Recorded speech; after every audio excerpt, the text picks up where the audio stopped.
Commodity exchange में 600 से 650 एफपीओस registered हुए हैं।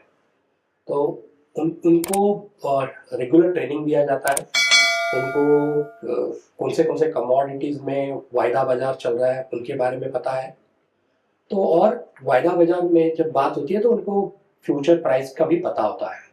तो जब उनको दिखता है कि फ्यूचर में इसकी प्राइस बढ़ने वाली है तो अपने किसानों से, मेंबर से माल खरीदते हैं और एक्सचेंज की गुणवत्ता के हिसाब से उसको ग्रेडिंग सॉर्टिंग करते हैं और ट्रांसपोर्टेशन करके वेयरहाउसेस में, एक्सचेंज के वेयरहाउसेस में माल रखते हैं।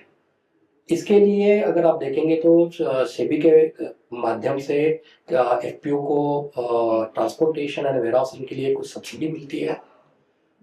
जैसे अभी नाबार्ड ने 25 करोड़ रुपया जो ग्रांट दिया है एनसीडीएक्स को, उस माध्यम से किसानों को, एफपीओस को मेनली पुट ऑप्शन में, यानी स्पाइसेस के पुट ऑप्शन में जो प्रीमियम लगता है for buying the put option, उसकी ग्रांट, उसकी सब्सिडी किसानों को मिलती है। तो ये प्रयास है कि किसानों को, कि जो एग्रीगेटर्स है एफपीओस को इस कमोडिटी एक्सचेंज के माध्यम में कैसे लाया जाए, ताकि उनके जो मेंबर्स हैं, जो किसान हैं, जो हार्वेस्टिंग के टाइम पे डिस्ट्रेस सेल जो है कम, जब जनरली की as a empirically if you look at harvesting जब होता है तो दाम थोड़े कमजोर होते हैं, बिकॉज बहुत सारा अराइवल वाला था, demand is low and supply is high. तो जब डिमांड लो होता है तो भाव कम होते हैं। अगर किसान ये खुद इस प्रोड्यूस को होल्ड करे कुछ समय तक, या एफपीओ के मार्फत से अगर होल्ड करे तो उनको अच्छा दाम मिल सकता है। बिकॉज कोई भी एग्रीकल्चर प्रोडक्शन इस देश में है वो साल में 3 महीने में ही वो प्रोडक्शन होता है और अगले 9 महीने में उसका कंजम्पशन होता है। तो कहीं ना कहीं तो उसका स्टोरेज करना चाहिए और कहीं ना कहीं तो उसको उस 9 महीने में बेचा जाता है एज पर द कंजम्पशन।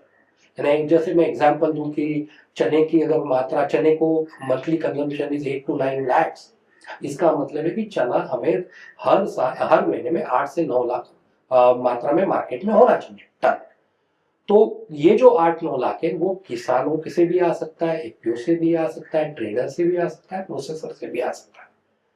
तो दैट वैसे करके ही ये जो डिमांड होता है वो मार्केट का फुलफिल होता है।